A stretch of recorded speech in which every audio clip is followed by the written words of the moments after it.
এমন একটা জায়গায় বসবাস করি যেখানে প্রচণ্ড গরমের মধ্যেও বাইরে যখন বাতাস থাকে না তখন 24 ঘন্টার মধ্যে 18 থেকে 19 ঘন্টায় বিদ্যুৎ থাকে না।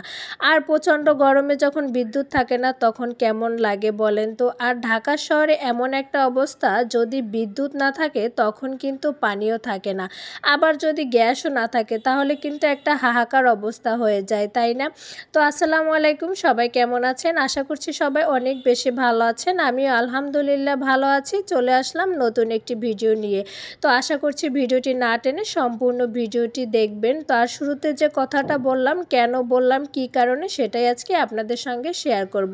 তো এখানে হচ্ছে আমি কিছু হাড় ছাড়া মাংস নিয়েছি, তো সেটার সাথে একটু মুগের ডাল দিয়ে রান্না করব। এটা আমার বাসায় সবাই মোটামুটি পছন্দ করে, আমার বাচ্চারাও পছন্দ করে। তো 2-3 দিন ধরে তো খুবই বৃষ্টি, আসলে একটানা বৃষ্টি থাকলে কিন্তু ভালো লাগে না। এর আগেও কিন্তু টানা 8-10 দিন বৃষ্টি ছিল, তখনও কিন্তু আমাদের ভালো লাগেনি।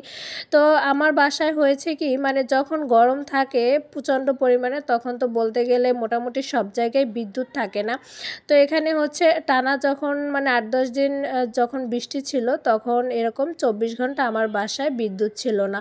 তো বিদ্যুৎ না থাকলে স্বাভাবিক ঢাকা শহরে কিন্তু পানিও থাকে না, যদি টুকটাক একটু মানে ধরে রাখা যায় সেটা দিয়ে কাজ চালাতে হয়। তো আমি এখানে সেটাই করছিলাম, অল্প কিছু পানি ধরে রেখেছিলাম, সেটা দিয়ে মোটামুটি এই একটা রান্না করেছিলাম, আর সাথে হচ্ছে ভাত রান্না করেছিলাম। তো গোসল টোসল তো কিছুই করতে পারিনি তখন।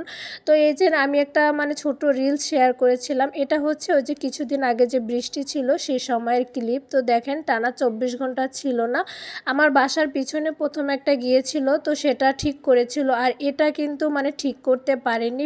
পুরা 24 ঘন্টা পরে তারপর হচ্ছে এটা ঠিক করতে এসেছিল, তখনও কিন্তু দেখেন ঝিরিঝিরি মানে বৃষ্টি হচ্ছে। তো এটা ঠিক করার পরে হচ্ছে আমার বাসায় বিদ্যুৎ এসেছিল। এখন তার মধ্যে তো রান্না করতে হবে, খেতে তো হবে। তো তাই হচ্ছে আমি যেটুকু পানি ধরে রেখেছিলাম সেটা দিয়ে ওই রান্নাটা করছিলাম। তো এরই মাঝে হচ্ছে মানে এই যে 2-3 দিন ধরে বৃষ্টি, পরশুদিন হচ্ছে আবার হচ্ছে এই ট্রান্সমিটারটা চলে যায়। মানে কি বলবো, মাসের মধ্যে হচ্ছে 3-4 বার করে যদি এভাবে ট্রান্সমিটার যায় তাহলে কেমন লাগে।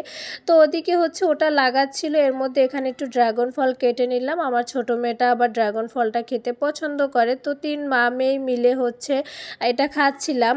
আর ওদিকে তো মানে রান্না একটু বসানোই আছে, সেটা দিয়েই তো কাজ চালাচ্ছি। তো এভাবে হচ্ছে খেয়ে নিলাম। এই যে দেখেন এটা হচ্ছে পরশুদিনের ক্লিপ, রাত 12টার সময় এখানে ট্রান্সমিটার চলে গেছে। দেখেন ওদিকে কিন্তু বৃষ্টিও হচ্ছিল, তো তখন হচ্ছে এখানে বিদ্যুতের লোকেরা আসলো, এসে হচ্ছে এভাবে দেখছিল যে ট্রান্সমিটারটা আসলে কি হয়েছে। এর মধ্যে হচ্ছে আমি একটু মানে বাদাম ভেজে নিচ্ছিলাম, বৃষ্টির মধ্যে কিন্তু বারান্দায় বসে বাদাম দিয়ে মুড়ি দিয়ে চাল ভাজা দিয়ে খেতে কিন্তু ভালোই লাগে। এদিকে আমার মেয়ে হচ্ছে দুপুরে কোচিংয়ে যাবে, তো ওকে হচ্ছে খাবার দিলাম, ও খেয়ে দিয়ে একবারে হচ্ছে আরবি পড়ে তারপর কোচিংয়ে চলে যাবে। তো ওকে হচ্ছে আমি এই কি মানে ভিডিও ক্লিপগুলো কিন্তু আমার সেই আগে যে মানে গিয়েছিল বিদ্যুৎ তখনকার, আর রাতের যে ক্লিপটা দেখালাম ওটা কিন্তু আমার পরশু দিনের।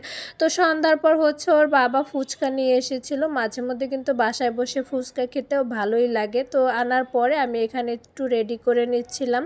তো দেখেন অনেক বেশি লোভনীয় ছিল ফুচকাটা, এভাবে টক দিয়ে মানে খেতে ভালোই লাগছিল।